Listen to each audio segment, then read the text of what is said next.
Isa sa pangunahing prioridad ng lokal na pamahalaan ay isulong ang kalusugan at karapatan ng bawat mamamayan.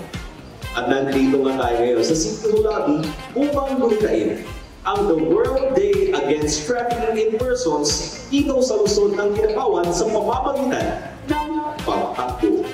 Nagtipon ng abot sa 661 na running enthusiasts at human rights advocates upang makiisa sa isinagawang makabuluhang Fun 1 event ng city government bilang paggunita sa World Day Against Human Trafficking in Persons na pinungunahan ng City Social Welfare and Development Office. Layon ng aktibidad na isulong ang kalusugan habang ipinapalaganap ang kamalayan hinggil sa iba't ibang uri ng human trafficking, bagay na pinagpasalamatan ng mga lumahok. Gusto na ako pasalamatan ang CSWD sa pag-organize ng program to rate 10/10 then sa City Government of Kidapawan sa pag-celebrate ng World Day Against Trafficking in Persons 2025. One word lang, be humble. So bisag kung sa atong maabot sa kinabuhi, murag kung sakit pa no. Pero bisag asa, humble lang. Kailangan din dato mag-participate sa mga program laban sa human trafficking, mapakda ang human trafficking.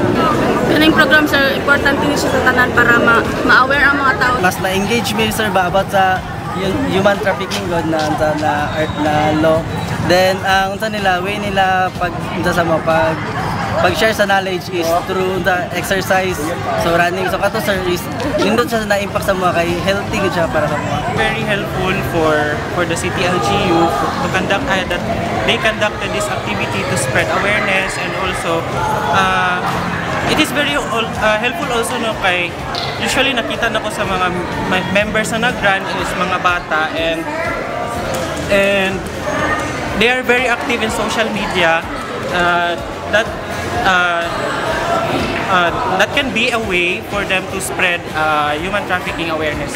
Gusto na mag-thank you sa organizers ani event sa SW and sa tanang nag-participate also, and sa mga heads sa organizers. Siyempre lisod man jud mag-organize, dili gali mag-organize og ani nga event, tapos well polished pagid siya, wala kay negative na maingon sa event. Nagpaabot din ng mensahe ng pagsuporta sa programa sina City Councilors Dina Espina Chua, Dr. Ted Matthew Evangelista at Mike Ablang, gayon din si City Local Government Operations Officer Julia Judith Aveso.